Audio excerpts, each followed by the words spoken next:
So first of all, thank you so much for having me. I'll be taking you on a tour of the angry internet. We'll be starting at the surface level internet that most of you know. Last year, I, together with a co-worker of mine, Stine Hilding, made this report about the angry internet. I was sort of like an expose, an introduction into the movements for men, by men, directed at women that exist some of the darker or deeper places on the internet.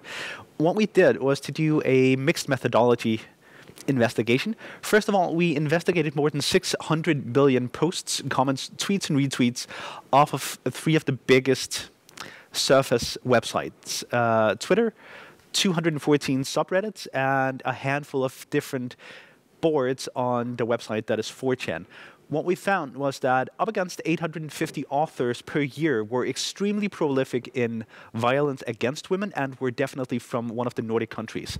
So we had 850 authors every year speaking out, promoting violence against women, violence because of women, and especially, as we'll get to later, suicidal ideations and methodology for the men themselves. We did not find any systemic movements. We did not find any coordinated terrorist groups on these websites, and we did not find any indication of immediate threat. But that being said, one of our main finds by meeting the men on these websites that they call their digital homes was that when engaged online in an anonymous space, men were much more likely to say that they were sad, that they were unhappy, that their life was not good enough.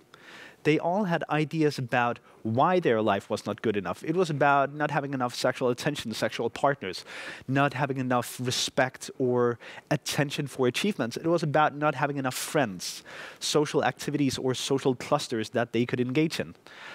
What we also saw is that if we followed users for just a couple of months after they engaged with these angry internet sites, over just a couple of months, we would see the young men transform from voicing their sadness into translating their sadness into anger.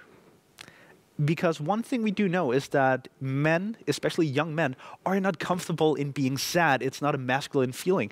So instead, they translated all of this sadness, all of this feeling of inadequacy and so on, into a very masculine feeling, anger. And anger is a social feeling. It's a feeling we use. It's an emotion that we use to communicate to our peers, to our friends, that something is wrong. We need to do something about this thing. So we also need something to be angry at. And the things, the objects, or the groups that men would often be angry at were the classics. It was ethnic minorities, it was religious minorities, and it was strong female persons or groups, especially feminist groups. So this translation of sadness into anger is part of the movement, the greater movement called the manosphere. The manosphere is this umbrella terminology used for men's groups that are based on an ideology of biodeterminism, that men are inherently better than women. Men are better leaders, they're better workers, they're better thinkers, they're better politicians. They're better at everything than women. Just like in the good old days where men had all the power, that was better because men are inherently biologically determined to be better and more powerful than women. Therefore, the manosphere must also subscribe to an ideology of anti-feminism and anti-equality, because what the egalitarian movements and feminism have done over the past 20 years, 120 years in some countries, is to try to make it so that men are not inherently more powerful than women. The feminist movement has tried to make women equal with men and are today trying to make people equal with other people. So the manosphere, all of these groups inside the manosphere has many different factions. The things that they have in common is biological determinism and anti-feminism.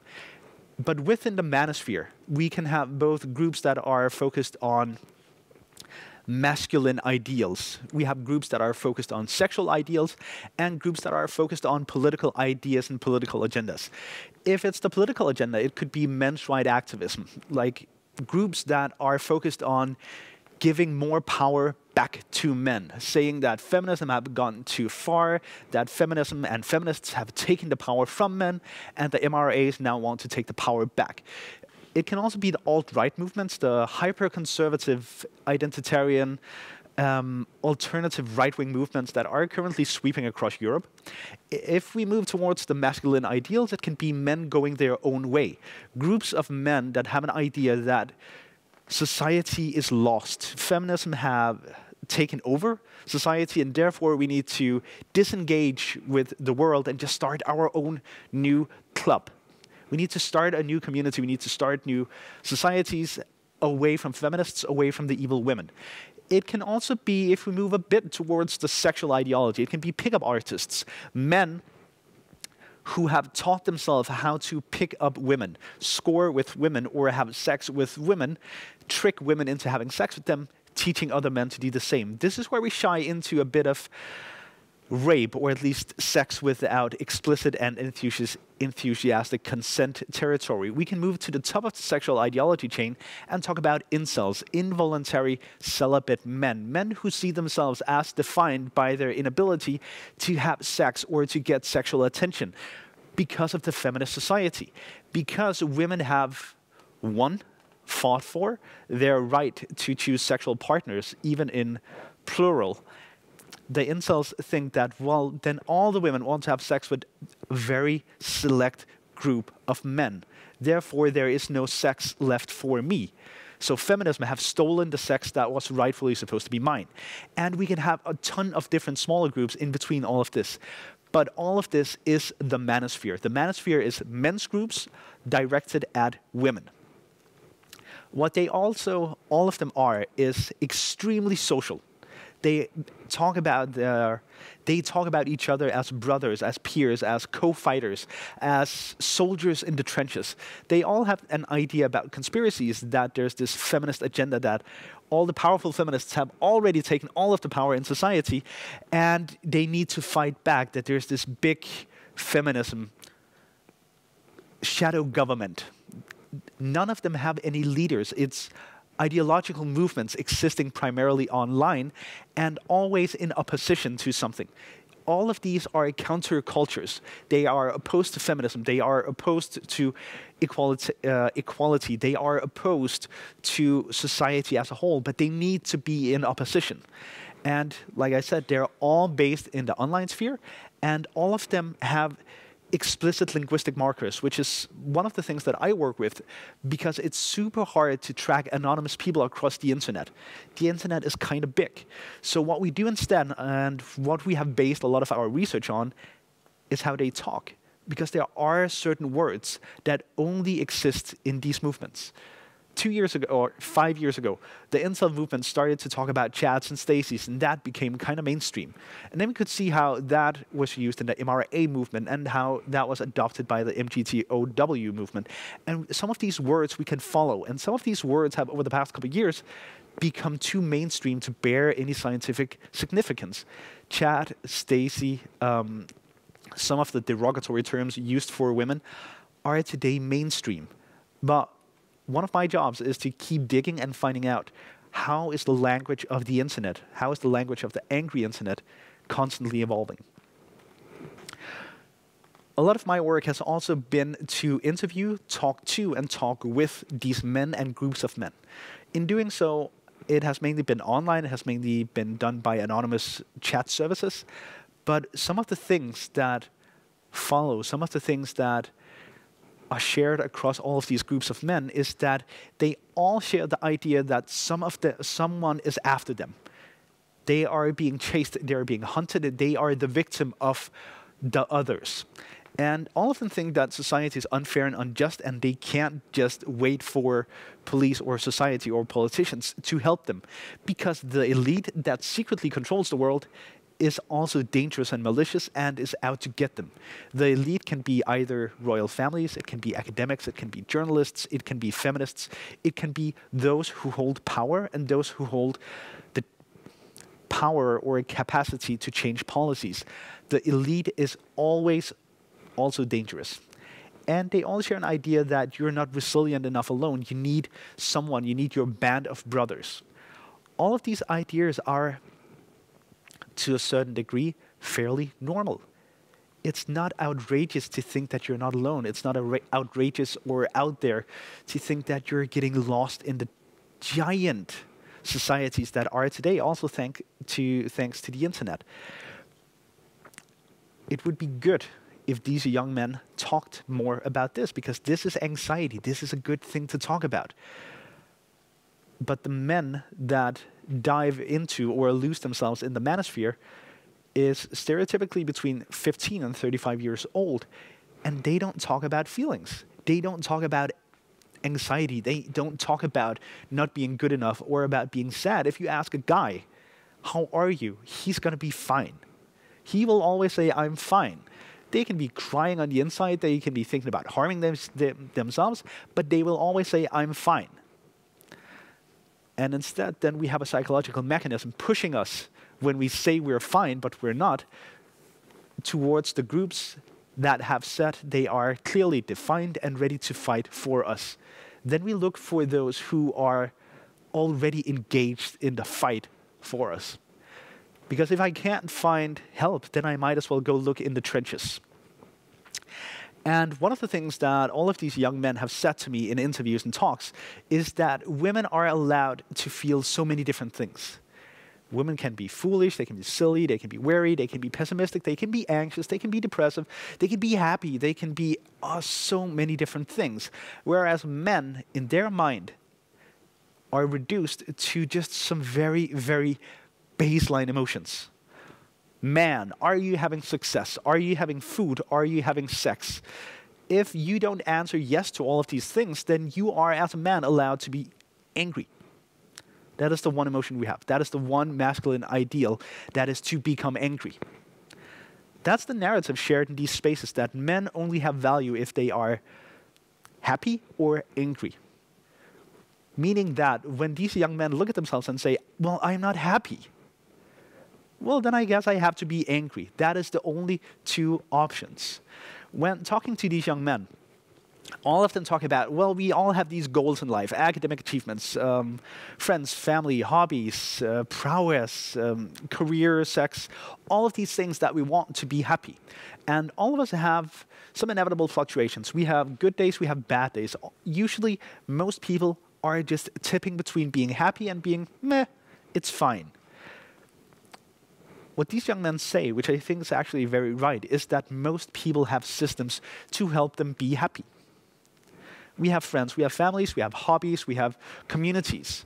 And these communities, these systems, push us towards being happy every day. If I have a bad day at work, I can go talk to my girlfriend. If I have a bad day at school, I can talk to my parents about it. We have these systems to help pick us up. What these young men say is that these systems, for them, are unresponsive. They don't have them. They don't have these things to push them towards being happy. So instead of just being sad, they fall into unhappiness. And at some point, they give up believing that their systems are ever gonna start working. Their life just sucks. They become despairful. And at some point, young men, because they're raised to do so, will choose not to be in despair, but will instead choose the one agency that men have been taught to have: anger. And anger moves focus from themselves and their life that is unhappy and despairful and sad. Then anger moves the agency from myself to the others. Anger allows them to form countercultures. And in countercultures, where you meet the other young men that are also angry about being in despair, the other men that are also angry about being unhappy, when you meet them, then you have a sense of belonging. You have a direction for anger. You can have goals in life that are revenge, justice, protection. You have a purpose with your life instead of just sitting around being unhappy. This focus on others in a counterculture based on anger, that's radicalization. That is, to a point, what radicalization is. And when we have these countercultures, when they spring up, they need to have an object. Usually what we found in interviews and on data is that usually this object of countercultures was women. And countercultures also work in a way that they create a framework for understanding not just your life from now on, but also your life up until now. You get an explanation as to why your life has sucked. And most of these young men, when I talk to them, the first thing they said is that I never had a friend. I was never happy. I never had a good life. And at some point, like 15 years down the line, they found an explanation for why I was unhappy. That is why one of the pieces of literature that I've read the most times, that I've had most young men send to me, is this suicide note. Humanity, all of my suffering in this world has been at the hands of humanity, particularly women. It has made me realize just how brutal and twisted humanity is as a species. All I ever wanted was to fit in and live a happy life amongst humanity.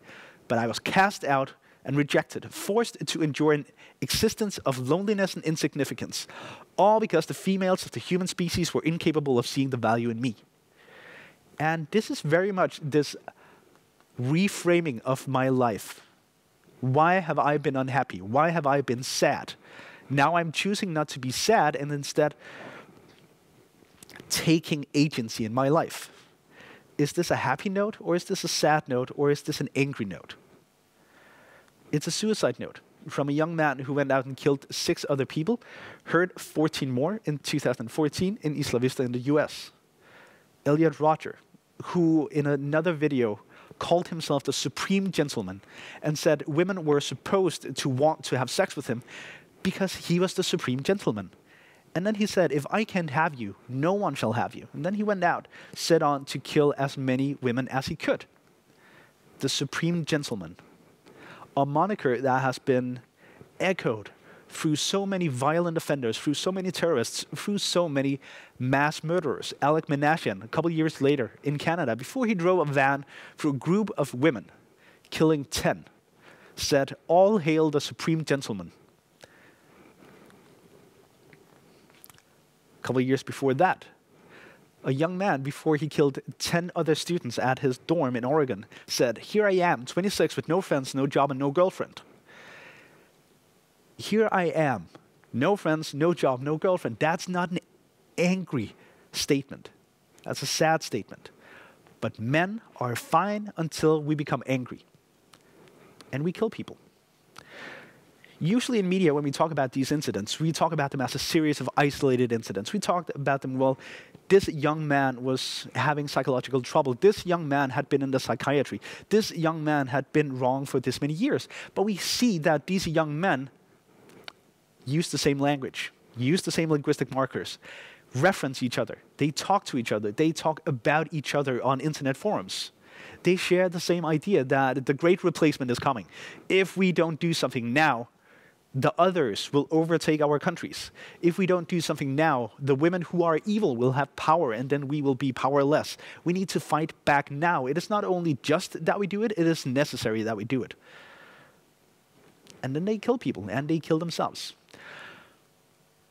One thing that we do see is these young men within the manosphere, they very often move from subgroup to subgroup, from the incel movement to the violent right-wing, the alt-right movement, but also from the incel movement to extreme jihadism. So what we do see is that it's not about finding a place to belong, it's more about finding a narrative frame for one's emotion. It's not about the idea, it's about a sense of belonging. It's about a place that will tell you you are good enough. And there's thousands of us that are also good enough. Join our group and then we can tell each other that we are all good enough. And when reading newspapers, when reading magazines or browsing YouTube, we always talk about mass murderers or terrorism and the high-level violence. But we have seen over the past years that some of these groups will coordinate attacks on the internet, via the internet, directed at ethnic minorities or ethnic or religious minorities or strong women. It can be doxing, sharing of personal information about them, their private address, their phone number, their private email, hacking threats, faking photos of them, sending them photos. And we can see that dominantly women and minorities in politics, in policymaking, in influencers are the ones who are targeted by these strategies the most.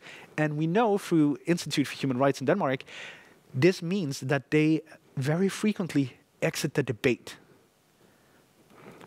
And if we allow a system or a movement that pushes out women and minorities from democracy, well, then we don't have democracy. So this is not only a question about societal violence, this is also a question about, do we want to have representative democracy? Then we need to make sure that everybody is protected to actually participate in said democracy. This is also about talking about the young men, because no one enters any of these communities on a good day. The young men that are a part of the manosphere, that are a part of these movements, score extremely low in well-being, in social cloud, in happiness. We can see that usually in the beginning of their, let's call it manosphere career, they talk about not fitting in. And we can see that they do it because they want some place to talk about their ideas. We also need to make sure the best way to prevent this problem is to make sure that they don't have any motivation to enter these communities. They go there looking for something to feel attached to, something to be part of. If I can't be part of the positive community, then you're damn sure that I'm going to just try to fit into the negative community. And we do talk about violence against others, but on some of these websites, these numbers are from an incel website, the Involuntary Celibate Young Men website. We saw that 66% of the 8,000 monthly users had committed, thought about self-harm or suicide over the past couple of months. 66% of a website's users talk about self-harm or actively self-harm. That is an terrifyingly high number. So this is not only about the violence they commit to others, it's also about the violence that they are motivated to commit onto themselves and to each other. It's also about the strategies that they perform or hatch out, how to harass women, how to manipulate democracy and society into an image where they feel that they could fit in. It's also about the mass murders, it's also about the terrorism, but it is a downward slope. It is something where the most prevalent problem is the harm these men do unto themselves and each other. In talking about this, all of the young men that I've talked to say that their life is defined by a beginning of ostracization. They talk about never having friends. They talk about never fitting in. They talk about never being invited into the youth group, their peers. They were never part of the in-group. From that, they go into a psychological defense mode saying, well, it's not you guys kicking me out. It's me not wanting to be part of that. They form countercultures with the others who are also not part of the mainstream in-group. From there, there's an openness or there's a vacuum in which they can form oppositional communities. We are the anti-establishment. We are the anti-mainstream. We are the anti-popular kids. Whatever the popular kids are doing, we're against it because they're stupid. And this sort of reactionary activism, we're just against whatever they're doing. Fair enough. That's how politics sometimes work. Also social politics, also classroom politics. Where my concern lies is when this moves into proactive activism, when they go out of their way to make sure that the popular kids or those in power, the feminists, the lawmakers, the academics, the journalists, to make out of their way to make sure that they don't have any power because they don't deserve it. This proactive activism is in some gray area right around terror movements. We try to push you out of democracy. We try to push you out of policymaking. And they do it feeling a sense of justification or necessity into forming these countercultures. They say that over the past 15 years, over the past 20 years, all that we talked about is Me Too, Black Lives Matter, feminism, he for she, all of these things, fighting white supremacy, fighting the patriarchy, which, to be fair, that's not wrong. But in their mind, they say, well, I'm white, I'm a man, and you want to take power and privilege away from me? I don't have any power, I don't have any privilege. What do you want to take away from me? And then they say, well, it's necessary, I need to form a resistance movement with the others who also don't have anything, but from whom you want to take something. This is their train of thought, this is their idea. And this biological determinism that they all believe in is, sure, it's conspirational, and those of us not subscribing to this ideology might think it funny, but they have different ideas. They have different, very set in stone, square ideas about how life is supposed to be. Your sexual attention, your sexual attractiveness, your sexual market value is defined by how you look. What is the angle of your jaw? How high is your forehead? Are your eyes higher than they're wide? How do you look? There's nothing you can do about sexual market value except maybe make a bit more money, maybe go to the gym a bit, but you can't influence your baseline attractiveness. You're either an incel or you're a slayer. There's only so many levels in between. There's Chads, the sexually greedy men who will just sort of vacuum up all of the available sex from the stupid women. All women want to have sex with the same kind of type of guy. And those who are born into looking like him, well, they're just going to have all of the available sex because these men explain each other. All men are part of a hierarchy where alphas are at the top. They will like beat their chest in a very gorilla-like way, and they will choose whom to have sex with first. The leftovers are then left to the betas and the deltas, and at some point, maybe the gammas, but the omegas, the losers, the bottom of the social food chain, will never have any sexual attention. And they'll sell each other ideas about, you can also, instead of being born as an alpha male, you can evolve into a sigma male, and you can buy classes, you can buy talks that are supposed to make you into a sigma male, but that is not science, that is not true, that is not right or correct. But there are a few powerful individuals who prey on the young men who believe that, well, I'm an omega. I'm never going to ascend to being an alpha, but I might become a sigma male. And then they sell ideas to vulnerable young men about, you can become the ultimate sigma, the one who doesn't need a social circle to be himself. He hates living life safely. He's morally gray, or worse, he uses social skills. His social skills could use some work. This is sort of like, this is reading star science or astrology, astronomy, for vulnerable young men. It's giving them, selling them an idea that they want to believe in. And when that doesn't work, they're being told that, well, biology has determined how happy, how much sex you will have in life. If it's not your jaw, if it's not your eyes, it's the circumference of your wrist, it's the size of your earlobe, it's the width between your eyebrows. There's always a reason why it's not your fault, why it's their fault. It's always externalized.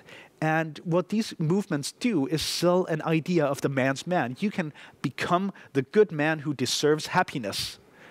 Like, that is not just a basic human right. You deserve happiness. You're allowed to strive for being happy.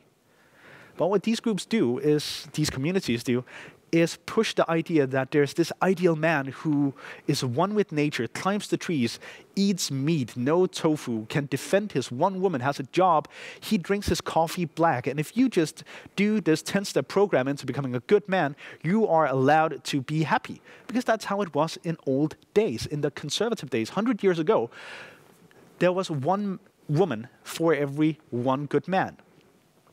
Depending on how attractive he was, he would almost be delivered, handed by the village, an equally attractive young woman. Once he had a job, once he could take care of himself and support a family, he would be given a wife, a mate. That's how it was 100 years ago, and these communities say that was better, because that was motivation for all men to get a job and take care of themselves. But they also say that today, because of feminism, this is not so. Today, because of feminism, as the women have been allowed, granted, fought for their right to choose with whom they want to mate, be married, all of the women are attracted to the same group of very attractive men. And these men take all of the available sexual attention, leaving 80% of the men good with a job, being one with nature, drinking their coffee black, all of that, being able to support a woman but not being given a woman. And then the men become frustrated because they feel entitled. I have now done the 10-step program to become a good man. Where's my prize? And they see this narrative mimicked about how society has cheated, hustled, or swindled the good man away from his prize, what should rightfully be his, mimicked in Hollywood movies, in anti-heroes talking about about ascending from just being an individual and becoming an idea, and stopping being just a person but becoming part of something greater, because you need to sacrifice yourself to fight back against this feministic overpower. They also see it in social media. Of course, there are plenty of influencers or streamers or podcasters talking into this narrative because they can sell an idea, they can sell a narrative that these young men aspire to believe in.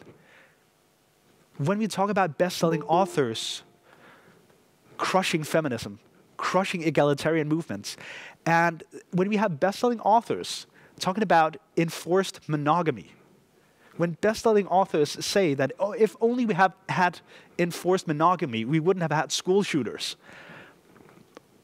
we need to be very aware about not just what they're saying, but also the motivation for believing in this. The baseline motivation for believing in this is unhappiness. If you believe that this is your one chance of not drowning in a sea of unhappiness, you'll bite.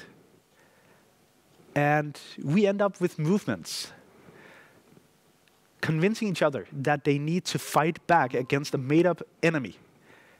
Otherwise, they'll die. They say feminist culture will eventually end up being squashed because the men have either become too demoralized and weakened to protect their women, or because they've become so fed up with the incessant ridicule that they just don't care anymore. This was Anders Behring Breivik in 2011. This quote is all over this part of the internet. It's anti-feminist, it's xenophobic, and it's a call to arms. It's a very romantic notion of men needing to fight back. And if I can just leave you with 3 ideas. If we allow time to pass before we attend to these young men, we need to go into high alert mode, and to protect victims, we need to educate and first of all build a digital police force and a digital prosecution system that understands that threats and violence made in a digital sphere is very real. If we are able to meet them before they are too far down the rabbit hole, we need to not scold them, we don't need to re-school them, we need to reintegrate them. Because their primary danger is that they are falling out of society. Not for a lack of motivation to stay in society, but for a lack of capacity. We need to reintegrate them. But if we want to solve this problem, we need to work preventively. We need to engage very young men and very young women in a talk about not only sex as a biological measure, but about sex and gender as a human issue. We need to talk about emotionally empowering young men to not only reduce themselves to angry, horny, happy, successful, all of these baseline things. We need to broaden the palette of what men, young men, boys, are allowed to feel. And if we reduce this issue to just being about anger and violence, we're missing the bigger picture. The bigger picture here is that we have a generation of young men who are unhappy, but don't feel like they're allowed to say, I'm sad. Thank you so much.